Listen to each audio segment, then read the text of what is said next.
you, and I've come a fairly far distance, so I suspect I'm going to take up about every minute you gave me as well, but I'm around for the entire meeting, so look for me at breaks tonight if you have questions and we don't end up with much time. And also, hopefully, in these brief moments, you've taken a list, so not a whole lot of introduction other than to say I'm using genetic tools and principles for things from population level all the way down to individual identification. And I'm going to describe a lot of those to you. That's basically the approach I'm taking. And very little genetics background. The majority of you got that yesterday in more detail, for sure, than I would ever attempt to go into. That was the purpose of the workshop. So, for my purposes, starting with a pointer, or not pointer, but advanced. Okay, that's the full view. So, I suspect, there we go. I'm going to start with the story, how I got into muscle genetics, and it was all about stocking. The Minnesota story of fish stocking doesn't go back to the late 1800s. It goes back probably a little bit local movement of fish in the early 1900s, but in the 1950s, we started to develop a strain that's now kind of our infamous shoepack strain. It was produced for a couple decades and stocked into a number of lakes statewide, including on top of native populations, but also to introduced populations. And then it turns out there were some problems related to growth. In the 80s, they switched to a strain from Wisconsin for a couple years, and then even 1 year from Iowa, an introduced population that they use as their brood stock. And that was just hold over or get fish where you could as we developed our local Minnesota strain that's now used today from Leech Lake, a large native population in northern Minnesota, upper Mississippi. So this is the history of strains. The issue with that shoepack is they stocked it for a couple decades, and with muskie, you got to wait a long time for anything to get big. Well, they waited, and nothing got big. And even in lakes, they could see where they had bigger fish in the past with the native population. They just were not seeing as many large fish. They did a side-by-side comparison, stock them at the same age, similar size, into a couple lakes. This is the graph of it, 3 different strains, Wisconsin and upper Mississippi, and the shoepack strain. And sure enough, in the same lake, the same environment, you had slower growth over the first several years. It happened in both sexes. So this is the same environment. So that meant there's a genetic difference, and these things just did not have the potential to reach the same size. And it doesn't seem so surprising anymore. But this verified it. So the big concern then was we knew we'd stocked this thing all over Minnesota. And so the first thing I looked at was some of these stocked lakes to say, okay, what's the impact now that's left of this strain? It hasn't been stocked for 3 decades or so, but is it still out there and affecting size potential to date in some of our populations?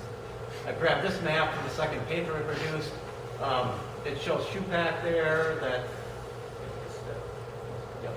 there's shoepack up on the northern Canadian border, our northern waters. It's actually a whole different drainage, Hudson Bay. Here's Leech Lake, our current brood source.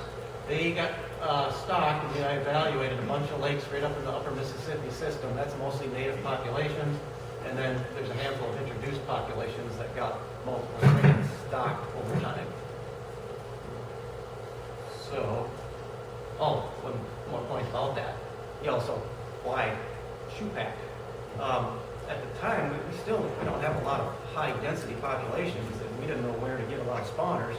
Shoepack is our densest population. It's in a relatively small lake, but that's isolated up in Voyageurs National Park.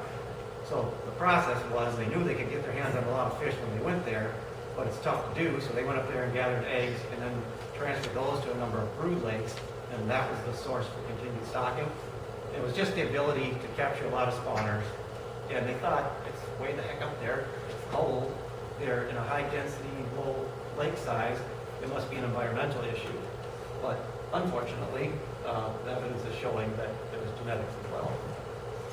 So what I'm going to do a lot, and here's my 2 slides on the actual genetics, is everything after this is taking all that genetic numbers that Andrew talked about yesterday and turning it into pictures and telling you how I use that information. So a lot of what I'm doing is I'm calling this ancestry analysis. So this is several hundred muskies. And we'll hone in on a few vertical lines. Each vertical line represents an individual fish.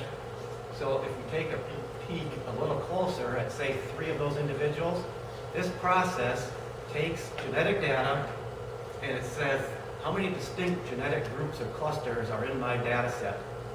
It identifies those different genetic clusters and then says for every individual fish, what percentage of its ancestry derives from those distinct genetic groups. So I'm showing an example where we don't know anything about those colors except there's 3 distinct genetic groups in this population. And here's an individual on the right that's pure purple type, whatever that means. And a couple individuals that look like maybe they had mom from purple type and dad from the red or light blue type. So they had mixed ancestry. You can see the genetic composition down to the individual level. And that's kind of it for the genetics. It's all those numbers he's talking about is looking for patterns in those numbers. So now to describe some populations. Here's a lake that 2 strains, Shupak and Wisconsin, got stocked into these lakes. And this now, my snapshot on the right, is those lakes 20 years after stocking has ended. Now over on the left are a couple baseline populations. And going back to kind of the power of the genetics in this approach, I don't tell the program where those samples came from. I tell it to produce these pretty pictures, and then you can slap over that the population design. And so what this tells me right off on the left is the genes can tell you if you've got a fish from the Shupak source or from a Wisconsin ancestry source with pretty high probability it gets them right. And then you note over here in these 2 stocked lakes a couple decades later, and there's, first thing to notice is there's a third color. So these had a native fish muskie population, and it's showing up as this purplish color. So there still is ancestry persisting from the native type. The other obvious thing to notice is there's a whole lot of those other 2 colors. So both the Shupak strain and the Wisconsin strain have contributed now to that population through reproduction. I mean, you can see it, one, it's many years past stocking, but also you can see a lot of individuals there that you see have a mixture of colors.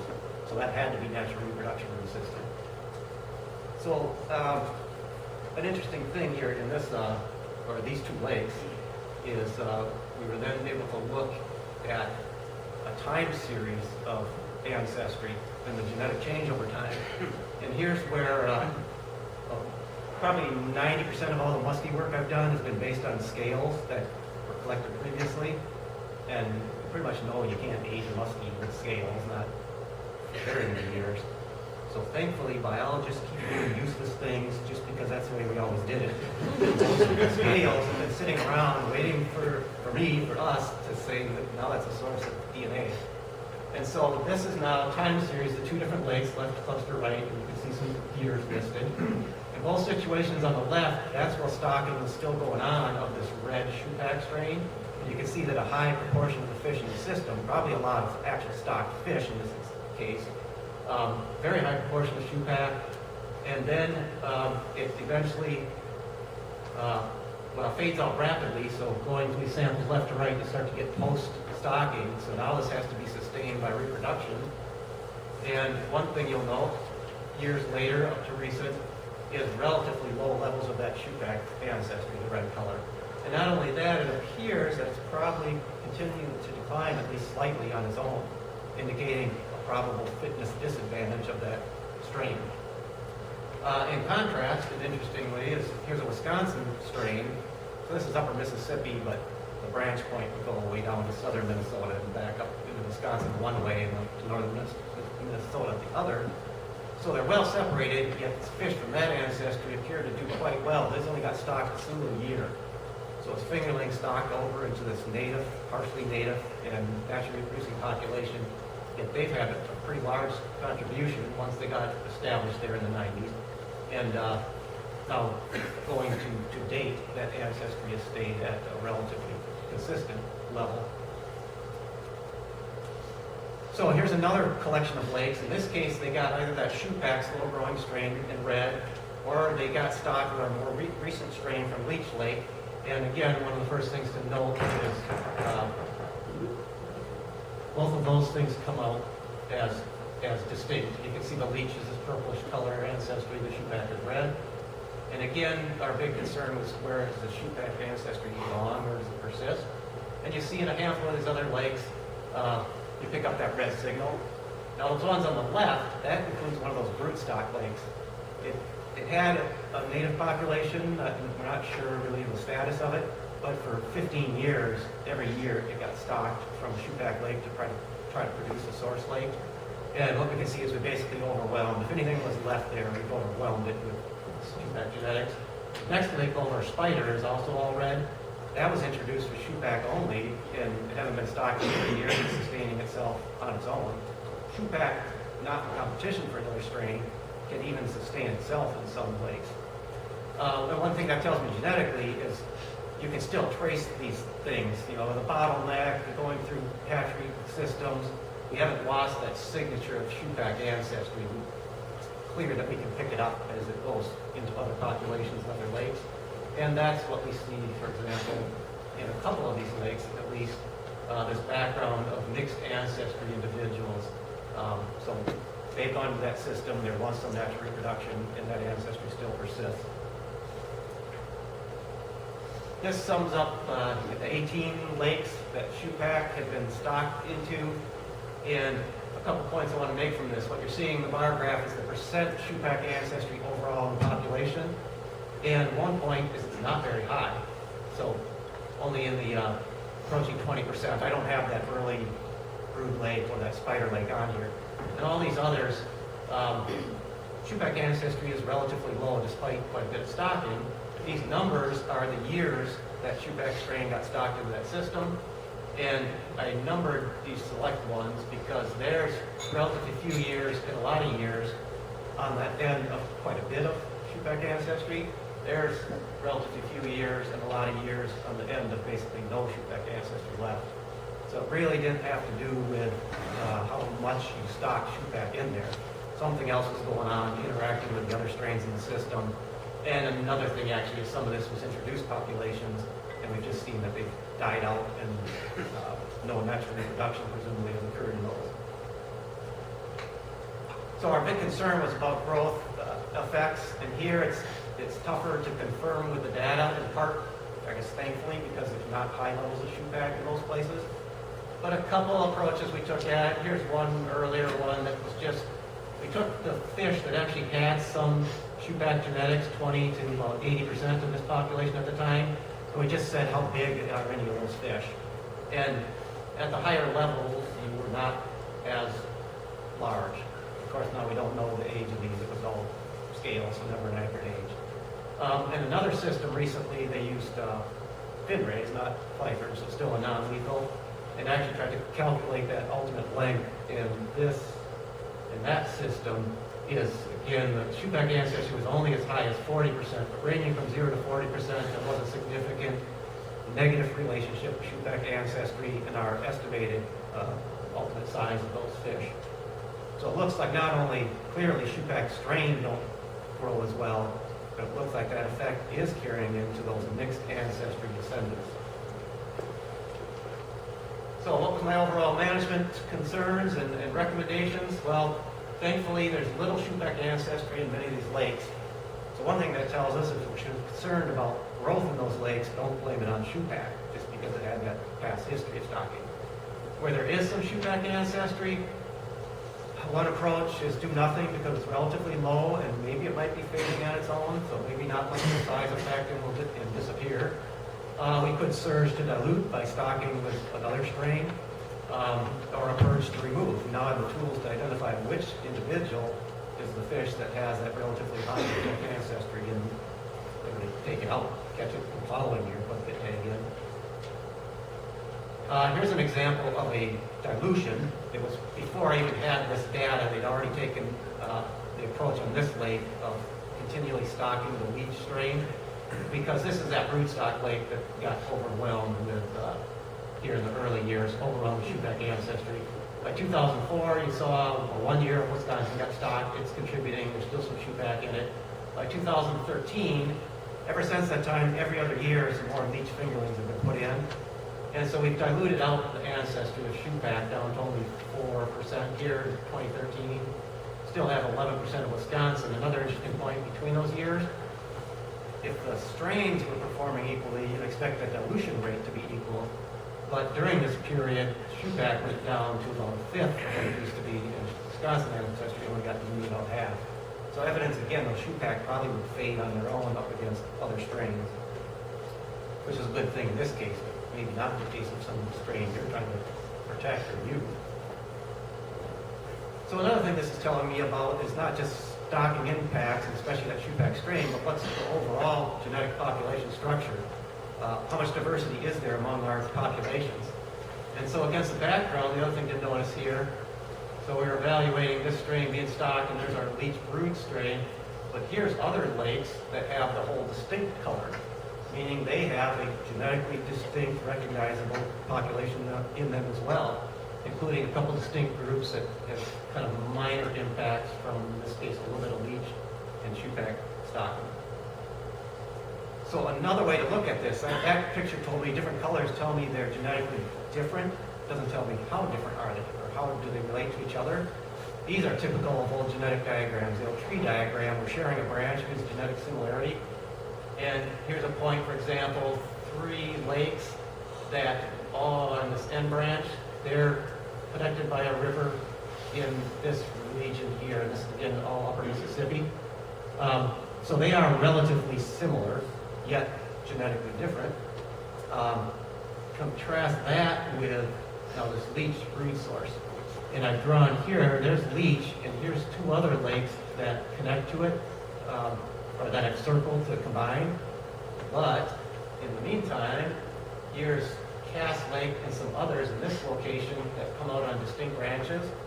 Well, I've circled this because of genetic similarity, but by waterway, you have to go down Leech River to Mississippi, back up through Cass Lake, and then up into these lakes. So it's not the natural waterway connection, but there's a genetic connection. What that tells me is these had relatively low populations, and they got stocked fairly heavily with each lake, and we don't believe there's much natural reproduction. So that's telling me the genetic connection is the leech stocking is impacting those genetics. That's not part of the natural structure. So there is some native population differentiation and structure still existing, but we've lost some of our remnant genetics in some of these lakes. And that's basically my management implication, is we do have something to protect. And especially as much stocking as has gone on, you can't just kind of throw it all out and say it's too late to do anything about it now. If you do have to stock some of these, well, and we've quit stocking any of the ones that we suspect have native and are reproducing on their own. So we want to continue to do that. If we ever get to a low point where we're concerned that we might stock, at minimum, consider that local leech brood source because it's different but similar, or consider whether you would try and select your brood stock from within and do an internal supplementation to maintain the genetic integrity, but attempt to boost numbers. Okay, this one looks a little ugly, but it's one of the more recent slides, so I threw it in quickly. In this case, the ancestry assessment is actually telling me something about fish movements. This is the Mississippi River, central Minnesota. At the top of that diagram on the left is a dam, and a lot of fish, starting 10 plus years ago, got stocked in a leech strain above that dam. By now they should be maturing, and they're not catching a single fish above the dam. So did they all die, or did they go somewhere else? And it's a river, so going down is an obvious option, or down. And this then, they went a lot of work because they knew they were catching muskie down below that dam, and they did a lot of habitat work related to the muskie population, actually somewhat decent fishery. I then got my hands on scales from that project, and here's I think 50, 60-some fish from below the dam, and here's that leech stock strain above, and maybe 15%, so that's probably spillovers that came down the end. But the important point was, what they fall into, a whole distinct color, and what I'm not showing here is that's entirely distinct from those other lakes that I was showing you. So there's a population that is genetically distinct in that section of the Mississippi River, and this stocking is, well, clearly has the potential to now genetically influence. These are fish that are going to be approaching maturity. So in another couple of years, I'll be looking to see whether I see a lot of mixture between that purple and this yellow ancestry. Are they have they affected through natural reproduction and genetic integrity of that group? Another recent one, St. Louis Harbor, the other end of the Great Lakes, area of concern because of pollutants. Native population was thought to be, and it looks like was, extirpated. So some 20-some years ago, they started stocking. Wisconsin was in on it too, so they had their strain. Minnesota was stocking our leaf strain. And now I'm looking at it more recently. In the past 6 years, we quit stocking because the whole goal was to reestablish natural reproduction. And here's another, lots of these lines. There's showing you, I can tell Wisconsin from leach baselines. Here are 3 recent years of adult samples. Here's recent years of young of year natural reproduction post-stocking. This is summing up those lines into population proportion. I've tried to identify if it's pure leach, pure Wisconsin, or a mixed ancestry, which indicates this is from past natural reproduction to be able to mix the strains. So in the adult population, we had a third of each type approximately, meaning about 50-50 ancestry from each strain. When we look at the younger years over these past few years, natural reproduction, 75-80% are pure leach type offspring, and only a small sliver of this pure Wisconsin type. So I want to boost these numbers, so it's always tough to get young muskies. So it's only about 40 fish, yet it's looking pretty clear that there's strain differences in performance in that system. And we want that to reestablish natural reproduction. Okay, a whole new tack. That's stocking and population impacts. This is now broodstock diversity questions. And I've just looked at it in a couple of quick ways of what is that level of genetic diversity that we're maintaining in our broodstock system. So a couple of quick graphs. Andrew yesterday mentioned the measure of allelic richness, one way to measure diversity. 3 different years from our source lake. And these are stocked brood lakes themselves, or lakes that then got stocked with that strain. And the thing to notice is these values are all lower than those, and these are actually statistically lower. We're not capturing all the diversity that's in that source population in our stock groups or in our broodstock program is the take-home message. Andrew went quite a bit into that concept of effective population size, and that makes it much more striking. There's something measured as genetic effective size in the hundreds consistently in our brood source lake. But you can, broodstock source lake, leach. But then when you look at brood lakes and stock lakes of that strain, that means you're getting relatively few families over time put into those brood lake systems or into the lakes that are being stocked. So we can look for ways to improve how much diversity we capture in our brood stocking system. One thing we're looking at is sperm competition. Their process has been to mix usually 2 to 4 males, mix their sperm first, and then toss it onto the eggs. Just got going into this recently. Here's 4 lots, not set up in the experimental, consistent way. This was just taking advantage of 4 lots that got produced. If the males are contributing equally, those pies would all be portioned equally. And you can see right off they're not. This represents each color as a male, and one thing you'll note, like that's the same male used in 3 different lots. I've got these double asterisks because that one was a new male being used. That was the first day he was caught and used. In this case, all these other males that were combined as sperm, that was held over a day from before because there's getting enough males, enough sperm is an issue in these lakes. They're not dealing with Chautauqua hundreds of thousands. We're talking about tens of fish. And so it kind of confounds, is this guy super male, or is it because he was a new use male up against Reed's males all the time? So we want to do that in a more consistent experimental design to get at what is it that's making some guys better than others. Management and brood lakes, it's an inbreeding concern. Too low a diversity. We don't want basically brothers and sisters being mated to each other because then you might have problems with their growth, with their hatch rate, with their development. A lot of the lakes we're now, if we're stocking, it's just introduced to grow and take anyhow. So then you don't really care what the diversity is in that lake. But there's a few cases we are trying to introduce and stop stocking and hopefully maintain natural reproduction. And their diversity is an issue. We want to capture as much of that source population diversity as we can in those introduced lakes. One final thing, individual use, genetic marker recapture, where I'm using a DNA fingerprint, just like crime scene analysis, as an individual marker. This example is a baby man lake, two lakes connected by a channel. They were sort of considering and treating them as different lakes, different populations. One of them was from my ancestry analysis before I had samples, baby lake. One of the first things we found about this is we're not talking about two different muskie populations. It's a fairly narrow channel, but they're using it regularly. And yellow is the number of fish that were recaptured that had come from the opposite lake just during our one-year study.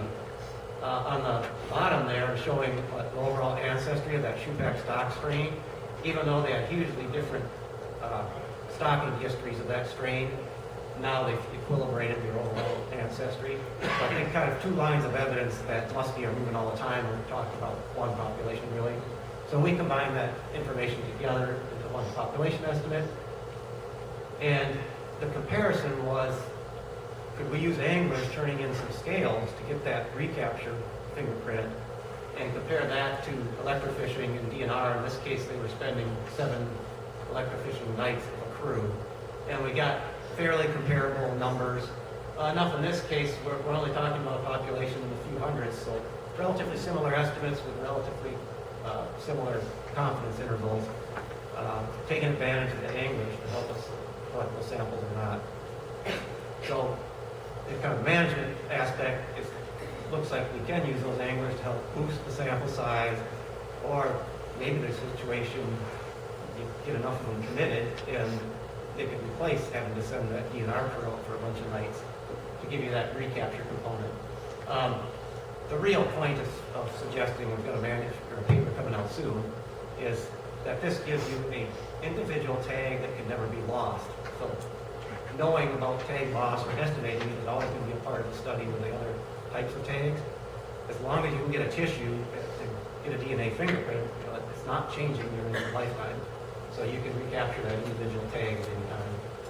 A problem with being compared to this wiping over with a pit tag reader, once that pit tag's in, it's free every time. Here, you'd have to run it back through the lab each time to know that was a recaptured individual. So it's got plus and minuses, but there may be situations where these genetic markers of an individual tag might be a useful approach. Okay, and that is it as a summary.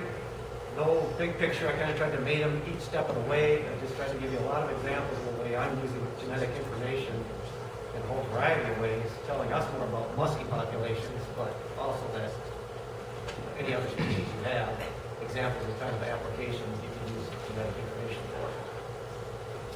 So I may even have 2 minutes for questions. Well, we have about a minute, so maybe one quick question. Loren, you mentioned males. Are you seeing any differences in the ratio of males and females over time? That I wish I could tell you, because I'm sort of becoming a muskie person, but I'm a genetics person that got dragged into it. So I'm not sure what our ratios are. And also, I don't know how often on your, I thought I saw some data where it was maybe more around the year netting that had more equal sex ratio, but the spawning captures were what were skewed. And so almost all my data would be spawning nets. And there I don't know, does that tell you the population sex ratio, or does that tell you something about the sexes you're capturing on the spawning ground and how effective you are at the sexes? So I'm not sure what our data would show, but also just